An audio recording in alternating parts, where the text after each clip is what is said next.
کر لوگ جو ہے اپنی زندگیوں کو بدل دیا کرتے تھے، لوگ اپنے خیالات کو بدل لیتے تھے فقط ایک حضور فخر ملت کا دیدار کر لینے سے۔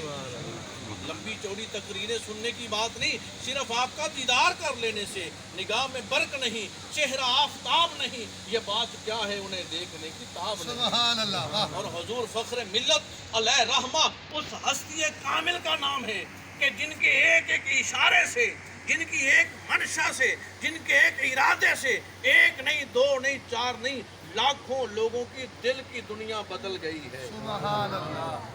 لاکھوں لوگوں کے کردار تبدیل ہوئے۔ تحریک آپ کسے کہتے ہیں؟ انقلاب کسے کہتے ہیں؟ لوگوں کی اپنا موٹیویٹ کرنا کسے کہتے ہیں؟ آج خطابات کرنے سے لوگ اتنے موٹیویٹ نہیں ہوتے جتنے حضور فخر ملت کو دیکھ کر ہو جایا کرتے تھے۔ اور آپ کی جس طرف آپ توجہ فرماتے تھے، اور آپ فرمایا کرتے تھے، اکثر آپ فرماتے تھے دعا ایک منشا کا نام ہے۔ ایک مرتبہ کی بات ہے، میں حضور قبلہ عالم کی بارگاہ میں بیٹھا، آپ فرماتے دعا ایک منشا کا نام ہے۔ جب دل کی منشا یہ ہو گئی کہ اللہ تجھ پہ رحمت فرما دے تو وہ رحمت ہے، وہ رحمت ہے۔ اور آپ فرمایا کرتے تھے کہ میں جب بھی جو بھی دعا اللہ کی بارگاہ میں کرتا ہوں میرا اللہ قبول فرما لیتا ہے، سبحان اللہ۔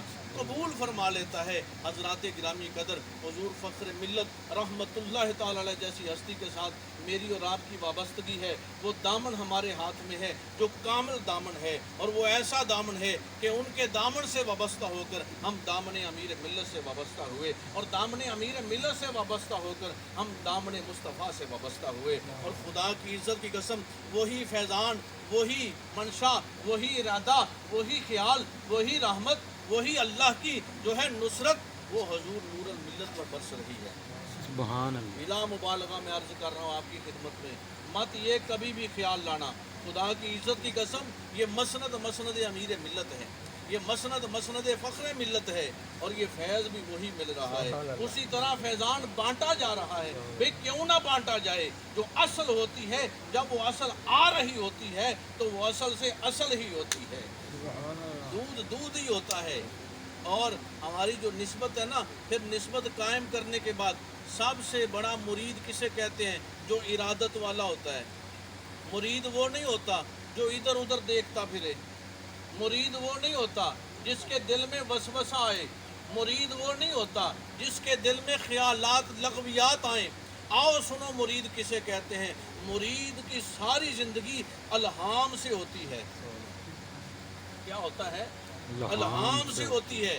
حضور سیدی فیض عالم داتا گنج بخش علی حجویری رحمت اللہ تعالی علیہ آپ بیان فرماتے ہیں، آپ فرماتے ہیں میرے شیخ طریقت، آپ اپنے شیخ کامل کے ساتھ جا رہے تھے، راستے میں ایک سوال پوچھا کہ حضرت وسوسہ کیا ہوتا ہے اور الہام کیا ہوتا ہے؟ یہ میرے سب پیر بھائیوں کے لیے بڑی توجہ طلب بات ہے۔ حضور قبلہ عالم نے جو جلوہ گری فرمائی، یہ بہت بڑا احسان فرمایا ہمارے اوپر کہ آپ نے یہاں قدم رنجا فرمایا، ہم نے زیارت کر لی، یہ کوئی معمولی بات نہیں ہے۔ کہا حضور الہام کیا ہوتا ہے، وسوسہ ہوتا کیا ہوتا ہے؟ شیخ نے جواب نہیں دیا۔ منزل پر جب پہنچے نا تو آپ نے فرمایا تم نے ایک سوال کیا تھا؟ کہا ہاں حضور کیا تھا، کہ الہام کیا ہوتا ہے اور وسوسہ کیا ہوتا ہے؟ راستے میں مرید کو ایک خیال آیا تھا، سردیوں کی رات تھی، پیر صاحب آرام فرما رہے تھے، اب مرید کے دل میں یہ خیال آیا کہ میرے شیخ کو سردی لگ رہی ہوگی، اور یہ میری جیب کا جو رومال ہے میں اس کو پھاڑ کر دو حصے کر کے شیخ کے قدموں پہ باندھ دوں۔ سبحان اللہ۔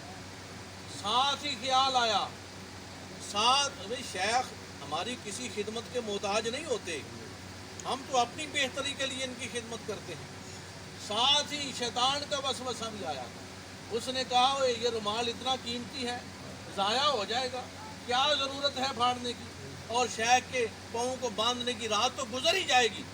جب وہاں پہنچے تو فرمایا تو نے سوال کیا تھا؟ ہاں حضور سوال کیا تھا۔ کیا سوال ہے تمہارا؟ وسوسہ کیا ہے؟ الہام کیا ہے؟ فرمایا، اور دیکھو شیخ اسے کہتے ہیں، سرکار کا فرمانا اتقوا فراست المومن فإنہ ینظر بنور اللہ، بندہ مٹ جائے نہ آقا پہ، وہ بندہ کیا ہے؟ بے خبر ہو جو غلاموں سے، وہ آقا کیا ہے۔